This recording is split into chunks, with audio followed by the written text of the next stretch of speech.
نوائے ضیاء کے ساتھ پروفیسر ضیاء۔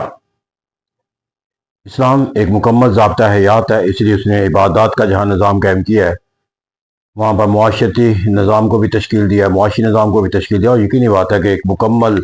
ضابطہ حیات جو ہے وہ اس وقت تک کوئی نظام نہیں کہلا سکتا جب تک وہ سیاسی نظام سے متعلق اپنی سوچ اور فکر کو جو ہے وہ تشکیل نہ دے۔ اس لیے اسلام نے زندگی کے باقی شعبوں کی طرح جو اسلامی کا ایک سیاسی نظام ہے یا ایک اسلامی ریاست کے اندر جو ایک سیاسی نظام تشکیل دیا جاتا ہے اس کے بھی اصول و ضوابط جو ہے وہ تشکیل دیے ہیں۔ اسلامی اصول و ضوابط کے مطابق جو نظام تشکیل دیا جاتا ہے اس نظام کو جو ایک عمومی نام دیا جاتا ہے وہ خلافت کا نظام ہے۔ کیونکہ جدید دور کے اندر ایک نظام حکومت جو ہے وہ دنیا کا مقبول ترین نظام ہے، جن کو ہم جمہوریت کا نظام کہتے ہیں۔ اس طرح اسلامی نظام حکومت کا جو ایک خلافت کا جو تصور ہے اور ایک جمہوریت کا جو تصور ہے اس کے درمیان ایک موازنہ اور مقابلے کا جو تصور ہے وہ پایا جاتا ہے، اور چونکہ جدید جمہوری نظام کے اندر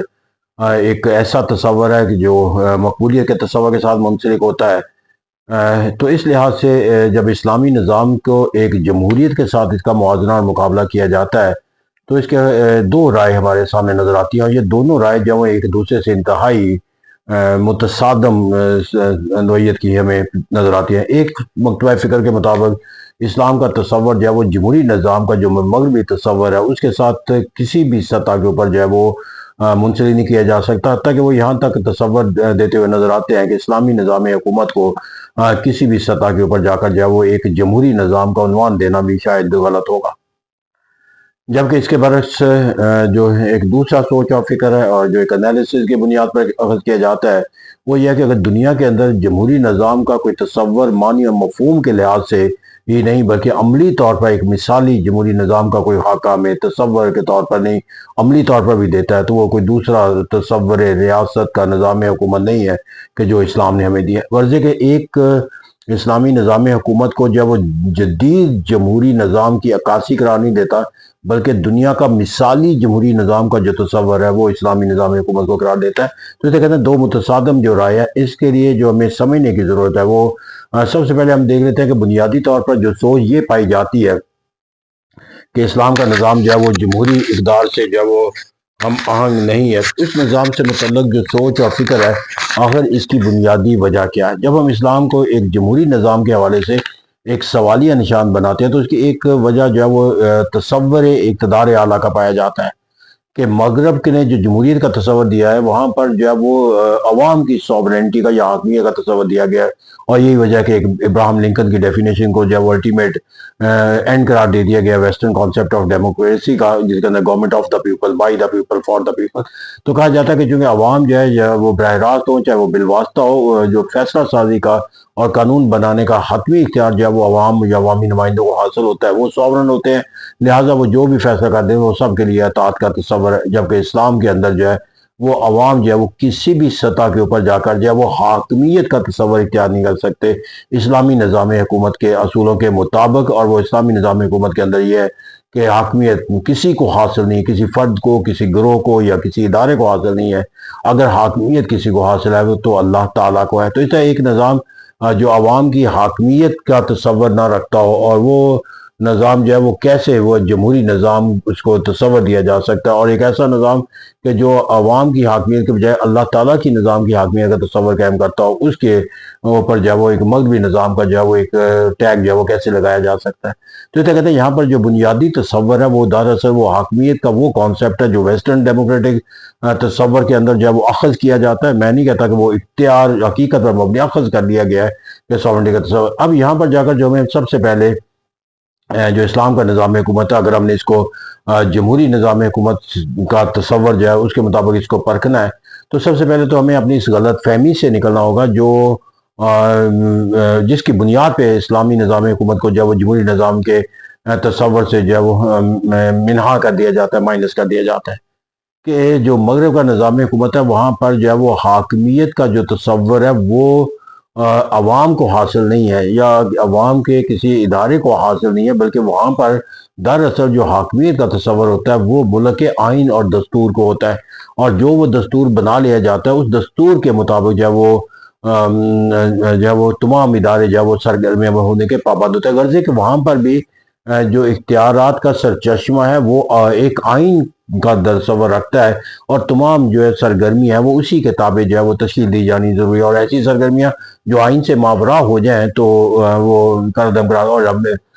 جس کے اندر جو ہے وہ اس کا ایک واضح مثال یہ ہے کہ جوڈیشیل ریویو کا اختیار دیا گیا ہے جمہوری ممالک کے اندر ملک کی اعلیٰ ترین عدلیہ کو، جس کے مطابق وہ ہر فعل کو اور عمل کو، فیصلے کو، قانون کو کالعدم قرار دے سکتے ہیں جب وہ ملک کے آئین اور دستور کے خلاف ہو۔ تو اسے کہتے ہیں پھر عوام جو ہے وہ براہ راست جو ہے نہ تو کوئی قانون بنا سکتے ہیں، نہ قانون کی خلاف ورزی پر کسی کو سزا دے سکتے ہیں، اور نہ تو ایسا کہتے ہیں نہ وہ قانون نافذ کر سکتے ہیں۔ تو جو عوام کے نمائندے بھی ہوتے ہیں وہ بھی اپنے اختیارات کے استعمال کے لحاظ سے پابند ہوتے ہیں۔ مثلا جو قانون بنانے والا صرف قانون بنا سکتا ہے تو ساورن تو نہ ہوا، قانون نافذ کرنے کا اختیار کسی کو حاصل ہوتا ہے، قانون پر سزا دینے کا اختیار کسی اور کو حاصل ہوتا ہے۔ تو ساورنٹی تو اس کو کہتے ہیں کہ جو تمام اختیارات کا سرچشمہ، جو خود کسی کی اطاعت نہ کرے، دوسرے تمام اطاعت کریں۔ تو ویسٹرن کانسیپٹ ڈیموکریسی کے اندر ایک لوگوں کو عامیت کا تصور دینے کے لیے یہ تصور اختیار کر دیا گیا کہ ملک کا نظم و نسق ان کی خواہش کے مطابق چلایا جائے گا، لیکن یا ان کے لیے چلایا جائے گا، government of the people by, یا ان کے نمائندوں کے ذریعے چلایا جائے گا بائی دا پیپل، لیکن اس کا مطلب یہ تصور کر لینا کہ ان کو ایک حاکمیت کا وہ درجہ دے دیا گیا کہ جہاں پر وہ جو کریں گے ان کو تسلیم کرنا پڑے گا، تو وہاں پر پھر ملک کے اندر آئین کا تصور جو ہے وہ ختم ہو جائے گا جب تک آئین کو تبدیل نہ کیا جائے۔ تو ایک پابند اب یہاں پر میں اگر اسلامی نظام کو دیکھتا ہوں تو وہ بھی اسی نوعیت کی عکاسی کرتا ہے کہ جہاں پر ایک آئین جو ہے وہ ڈاکومنٹ ہے،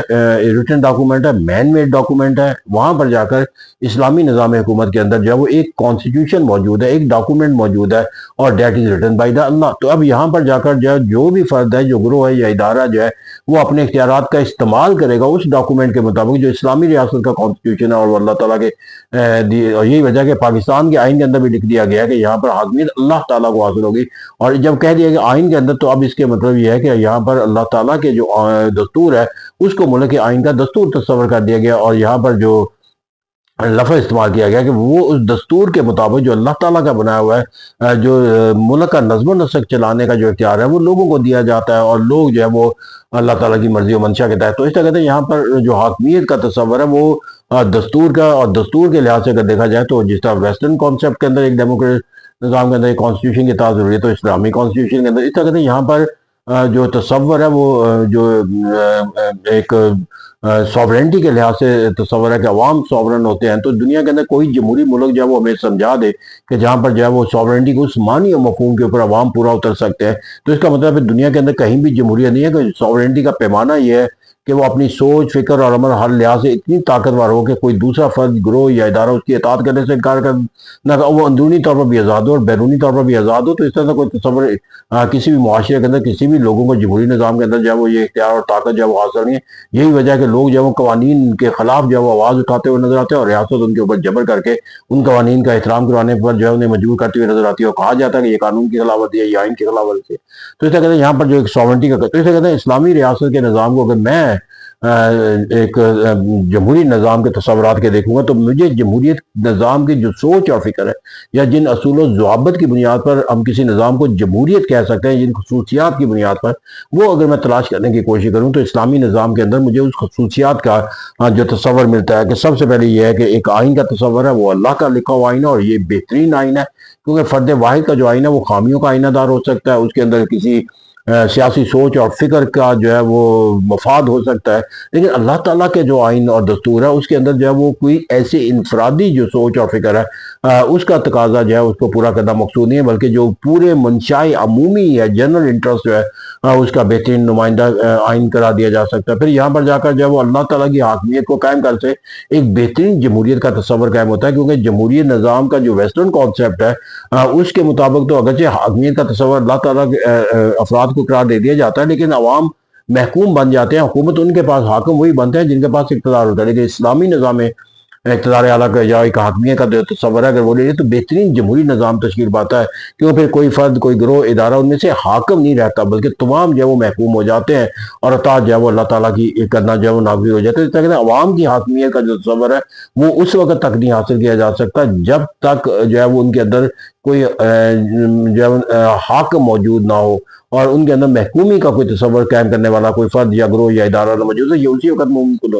ہو سکتا ہے جب اسلامی تصور کے تحت جو ہے وہ نظام حکومت جو ہے وہ تشکیل دیا جاتا ہے تو اسے کہتا ہے کہ بہترین جو ایک حاکمیت کا تصور ہے وہ اسلام دیتا ہے، ویسٹرن کانسیپٹ کے تحت حاصل نہیں ہے۔ پھر یہاں پر جا کر جو ہمیں ایک اور تصور دیا جاتا ہے جس کو خلافت کا تصور ہے۔ اب جو خلافت کا تصور ہے اس کے اندر یہاں پر جو چیز بنیادی طور پر سمجھنے کی ضرورت ہے کہ خلیفہ کا تصور یہ نہیں ہے کہ وہ اللہ کا زمین پر جو ہے وہ نائب ہے، جس طرح کے کوئی تھیوریٹک کانسیپٹ کے اندر جو ہے وہ اختیار کر لیا جاتا ہے تھیوکریسی کے اندر، کہ جہاں پر ایک مذہبی سوچ اور فکر کے تحت جو گروہ ہوتا ہے وہ اپنے آپ کو زمین پر خدا کا نائب بنا لیتا ہے اور وہ اپنی اطاعت کا حکم دوسروں پر اسی طرح لاگو کرتا ہے جس طرح کہ وہ اللہ تعالیٰ کے جو ہے وہ نمائندے کے طور پر، اور جو اس کی نافرمان ہوگا وہ خدا کا نافرمان۔ اسلام میں خلیفہ کا یہ تصور نہیں ہے، یہ خلافت کا تصور نہیں ہے کہ وہ زمین پر خدا کا نائب ہے، بلکہ اسے یہ کہا جاتا ہے کہ اسے زمین پر خدا کا نظم و نسق نافذ کرنے کا ذمہ داری سونپی گئی ہے، اور اپنے اختیارات کا استعمال جو ہے وہ اللہ تعالیٰ کی مرضی اور منشا کے مطابق کرے گا، اور وہ یہ اختیار حاصل کرے گا ان لوگوں کے سوچ اور فکر سے جو جن کے اوپر انہوں نے حکومت حاصل کرنی ہے۔ تو یہاں پر جو تصور دیا گیا ہے خلافت کا وہ کسی زمین پر شیڈو آف گاڈ آن دی ارتھ کا تصور نہیں ہے جو تھیوکریٹک نظام کے اندر اختیار کیا جاتا ہے۔ یہاں پر جواب دہی کا تصور جو ہے وہ دیا گیا۔ پھر یہاں پر شورائی نظام ہے۔ اب یہاں پر جو جمہوریت کا تصور ہے کہ آپ نے مشاورت کے ذریعے تمام فیصلے کرنے ہیں، کوئی بھی فیصلہ جو ہے، تو یہاں پر تو اللہ کا رسول بھی کوئی فیصلہ جب کرنے لگتا تھا تو اپنے صحابہ کرام سے مشورہ کر کے کرتا تھا۔ پھر کہا گیا کہ مسلمان وہ ہے کہ جو دوسروں سے مشورہ کر کے عمل کرتا ہے۔ تو خلیفہ وقت کے لیے یا حکمران وقت کے لیے جو اسلامی نظام کے اندر اس کے لیے تو مشاورت جو ہے وہ لازم، اور اس کی بہترین مثال یہ ہے کہ جنگ خندق کے اندر حضور اکرم صلی اللہ علیہ وسلم نے جو فیصلہ کیا وہ مشاورت سے کیا۔ تو اسے کہتے ہیں یہاں پر جو ہے وہ مشاورت کے علاوہ جو تو کوئی دوسرا راستہ ہی نہیں ہے ملک کا نظم و نسق چلانے کا، اور جمہوریت کا بنیادی تصور یہی ہے، کیونکہ جو انڈیویجول ول ہوتی ہے اس کے مقابلے میں جو کولیکٹیو ول ہوتی ہے وہ زیادہ مثبت تصور کی جاتی ہے، زیادہ طاقتور تصور کی جاتی ہے۔ تو یہاں پر فیصلہ سازی کے اندر جو ہے مشاورت کا تصور جو ہے وہ پایا جاتا ہے، اور یہی وجہ ہے کہ اسلامی ریاست بانی جو نظام تھا حضور اکرم صلی اللہ علیہ وسلم کے اندر، وہاں پر بھی ایک مجلس شورا کا تصور جب موجود تھا، صحابہ کرام سے مشاورت کی جاتی تھی۔ پھر وہاں پر جو خلفائے راشدین کا دور آتا ہے وہاں پر مجلس شورا کا ایک کانسیپٹ ہمیں عملی طور پر نظر آتا ہے۔ پھر یہاں پر جو تصور ہے جمہوریت کا وہ ایک جواب دہی کا تصور ہے۔ اب اسلام سے زیادہ بہتر جواب دہی کا تصور کوئی اور نہیں دے سکتا۔ اب جواب دہی کا تصور کیا ہے کہ جو بھی حکمران بنے گا اسے اپنے ہر کال کے لیے، اپنے فعل کے لیے اور اپنے ہر عمل کے لیے جواب دہ ہونا ہے، towards the people, towards the Allah. اب یہ جو جواب دہی ہے یہ بہت معنی و مفہوم کے لحاظ سے مغرب پر بالادستی رکھتی ہے، کیونکہ کوئی جواب دہی کا جو تصور حکمران کا عوام کے سامنے جو ہوتا ہے اس سے حکمران اپنی طاقت کے ذریعے اسے اپنے آپ کو بالا تر کر سکتا ہے، یا وہ سزا اور جزا کو کوئی نظام قائم کر کے ان پر اپنی اطاعت جو ہے وہ لازم قرار دے سکتا ہے، لیکن وہ اپنی خامیوں اور کوتاہیوں کو کسی پروپیگنڈے کے ذریعے جو ہے وہ لوگوں کے سامنے جو ہے وہ جواب دہی کے عمل سے اپنے آپ کو بچا سکتا ہے۔ تو اس طرح کہتے ہیں یہاں پر تو جواب دہی کا تصور عوام کے سامنے وہ نہیں ہے، لیکن جو اسلامی تصور ہے کہ وہ عوام کے سامنے جہاں جواب دے وہ اللہ کے سامنے جواب دے، اور اللہ کے سامنے جواب دہی ہے نہ تو اللہ تعالیٰ کو گمراہ کر سکتا ہے کوئی قرآن، نہ اسے اپنی خامیوں کوتاہیوں اور فیصلوں کے بارے میں کوئی بچا سکتا ہے، نہ اسے اپنے آپ کو جو ہے وہ یہ کہہ سکتا ہے کہ یہ کسی نعوذ باللہ پروپیگنڈے کے ذریعے وہ اللہ کو جو ہے وہ ایسی سوچ سے منتقل کر دے گا جو حقائق کے برخلاف ہوگی۔ تو جو جواب دہی کا جو تصور ہے جو اسلام نے دیتا ہے، اور ایک حکمران جب اپنے ہر لمحے جو ہے وہ اپنے آپ کو خدا کے سامنے جواب دیتا ہے، وہ کوئی سوچ فکر اور عمل کے اندر کوئی اس کے اندر ایسی سوچ اور فکر پیدا ہی نہیں ہو سکتی جو اسے ایک مطلق العنان حکمران یا ایک ظالم اور جابر حکمران کا کوئی تصور کیا کرنے کا راستہ اسے دیتی ہوئی نظر آئے۔ پھر یہاں پر جا کر جو ہمیں ایک اور تصور یہاں پر نظر آتا ہے وہ ہے قانون کی بالادستی، جو کہ ڈیموکریٹک نظام کا ایک بنیادی پرنسپل بھی ہے کہ رول آف لا۔ اب اسلامی نظام حکومت کے اندر جو ہے وہ چاہے کوئی فرد ہو، چاہے وہ کوئی گروہ ہو یا ادارہ، کوئی بالا تر نہیں ہے قانون سے، کیوں کہ وہ تمام جو ہے اس قوانین کے تابع ہیں جو اللہ تعالیٰ نے دیے ہوئے ہیں، اور یہاں پر جو حکمران ہے وہ اپنے تمام فعل اور قول کے لیے جو ہے وہ جواب دہ ہے لوگوں کے سامنے۔ اور اس کا اندازہ اس بات سے لگایا جا سکتا ہے کہ حضور اکرم صلی اللہ علیہ وسلم نے بھی جو ہے وہ اپنے زندگی کے اندر جو ہے وہ اپنے جو افعال تھا اس سے متعلق لوگوں سے کہا کہ اگر وہ ان سے کوئی بدلہ لینا چاہتا ہے تو لے سکتا ہے۔ تو اللہ کا نبی جب اپنے آپ کے لیے جو ہے وہ لوگوں کے سامنے اپنے صحابہ کرام کے سامنے جواب دہی کا تصور رکھتے ہیں، تو دوسرے اور یہی تصور جو ہے وہ ہمیں خلفائے راشدین کے جو خطابات ہیں ان کے اندر نظر آتا ہے کہ تم پر میری اطاعت اس وقت تک لازم ہے جب تک میں اللہ کے رسول کے دین کی اطاعت کروں، ورنہ تم میرے حکم کے لیے جو ہے وہ اطاعت جو ہے تم پر لازم نہیں ہے۔ اور یہ ہم نے تاریخ کے اندر دیکھا کہ جب ایک روایت بھی نظر آتی ہے حضور صلی اللہ علیہ وسلم کی ایک حدیث جس کا کوئی معنی و مفہوم اس طرح کا ہے کہ بہترین جہاد جو ہے وہ کلمہ حق کہنا ہے جابر حکمران کے سامنے۔ تو اگر اسلامی ریاست کے اندر جو ہے وہ حکمران جو ہے وہ کسی جواب دہی کے تصور کرنا ہوتا تو پھر لوگوں سے یہ کیوں یہ کہا جاتا ہے کہ بہترین جہاد ہے جو جابر حکمران کے خلاف جو ہے وہ آواز بلند کرنا؟ تو اسے کہتے ہیں یہاں پر ہمیں جواب دہی کا جو تصور ہے اور قانون کی جو بالادستی کا تصور ہے وہ بھی ملتا ہوا نظر آتا ہے۔ پھر عدلیہ کی آزادی کا تصور ہے، انڈیپینڈنس آف جوڈیشری، جس کے بغیر جمہوری ریاست کا تصور جو ہے وہ قائم نہیں ہوتا۔ اب انڈیپینڈنس آف جوڈیشری کا تصور جتنا طاقت کے ساتھ اسلام ہمیں دیتا ہوا نظر آتا ہے، وہاں پر کوئی نہیں ہے کہ جہاں میری بیٹی فاطمہ بھی چوری کرے تو ہمیں اس کے بھی ہاتھ کاٹ دیے جائے۔ یہ کہا گیا کہ ایک کسی غیر مسلم کا ایک مسلم کے ساتھ اگر مقدمے کے اندر کسی کے سامنے پیش ہونا ہے تو جو فیصلہ دیا جاتا ہے وہ انصاف کے تقاضوں کے مطابق دیا جاتا ہے، اور کہا جاتا ہے کہ اسلام کی نظر کے اندر جو ہے وہ کوئی غیر مسلم اور مسلم نہیں۔ تو اسے کہتے ہیں یہاں پر جا کر جو فیصلہ سازی کے اندر جو قانون کی جو بالادستی ہے وہ جب کوئی امیر ظلم کا چھوڑ دیا جاتا تھا تو اس کو تباہی کی علامت قرار دیا گیا۔ میری بیٹی فاطمہ بھی چوری کرے میں اس کا ہاتھ کاٹ دوں، that is the rule of Allah جو اسلام ہمیں دیتا ہوا نظر آتا ہے۔ انڈیپینڈنس آف جوڈیشری کی اس سے بہترین مثال پھر جو ایک بنیادی تصور ہے جمہوریت کا وہ ہے فنڈامنٹل رائٹس، کہ اسلام کے اندر مغرب کے اندر تو آئین کے اندر درج کر دیا جاتا ہے، پھر اس کی خلاف ورزی کا مقدمہ دیا جاتا ہے۔ یہاں پر جو بنیادی حقوق کا تصور ہے وہ اسلام کا اس حد تک وسیع ہے کہ ریاست کے اندر جو ہے وہ لوگوں کے جو سرگرمیوں کے لحاظ سے اپنی سوچ فکر عمل کے لحاظ سے آزادی کا تصور اتنا مضبوط ہے کہ حکمران وقت کے سامنے کھڑے ہو کر ان سے سوال کرنا، ان کے لیے جواب دہی کا تصور پیدا کرنا لوگوں کا ایک بنیادی حق تصور کیا جاتا ہے، اور کوئی حکمران بھی جو ہے وہ لوگوں کو سوال کا جواب دینے ایسے اپنے آپ کو جو ہے وہ کنارہ کش نہیں کر سکتا۔ پھر یہاں پر اور جو بنیادی حقوق ہے وہ شخصیت کی ترقی انسان اس حد تک مضبوط ہے کہ جو غیر مسلم ہے ان کو بھی جو ہے وہ حقوق کے تحفظ کے لحاظ سے ریاست کے اندر ایک شہری کے طور پر جو ہے وہ مساوی درجہ دیا گیا۔ تو یہاں پر جو بنیادی حقوق کا تصور ہے اور پھر یہاں پر جو سب سے اہم جو تصور ہے اسلام کا جو وہ ایک ریاست کو جمہوری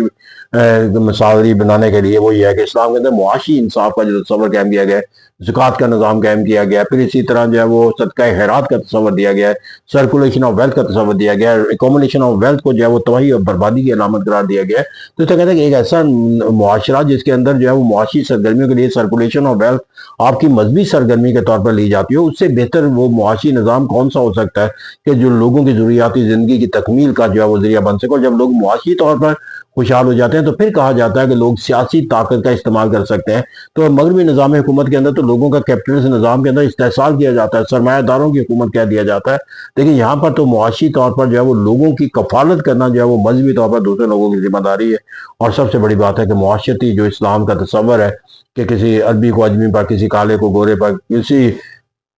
رنگ نسل کے کسی حسب و نسل کی بنیاد پہ کوئی امتیاز قائم نہیں ہے۔ تو یہاں پر ایک ایسا پھر معاشرہ جنم لیتا ہے جو معاشرتی ایکوالٹی کا تصور ہے، اور کہا جاتا ہے کہ جمہوریت کا بنیادی تقاضا یہ ہے کہ معاشرے کے اندر کسی رنگ نسل اور تہذیب کی بنیاد پر لوگوں کا کوئی امتیاز جو ہے وہ قائم نہیں۔ جب تمام ایک ہی سب میں کھڑے ہو گئے محمود و عیاض، تو یہاں پر جو تصور ہے اسلام کا اگر ہم اس کے خد و خال دیکھیں، اس کے نظام کی جو بنیادی خصوصیات اور فضائل دیکھیں، اور جمہوریت کے جو بنیادی تقاضے ہیں اور جو اصول اور ضوابط ہیں ان کو اگر ہم ایک نظر دیکھیں تو کہا جا سکتا ہے کہ بہترین جو تصورات ہیں جمہوری کے عملی طور پر اگر کسی ریاست کے اندر پیدا کیے جا سکتے ہیں یا اختیار کیے جا سکتے ہیں یا اس کے تحت کسی ریاست کو تشکیل دیا جا سکتا ہے تو وہ اسی وقت ہے جب نظام ریاست جو ہے وہ اسلامی اصولوں کی عکاسی کرتا ہو۔ تو اس طرح کہتے ہیں کہ اسلام کا نظام جو ہے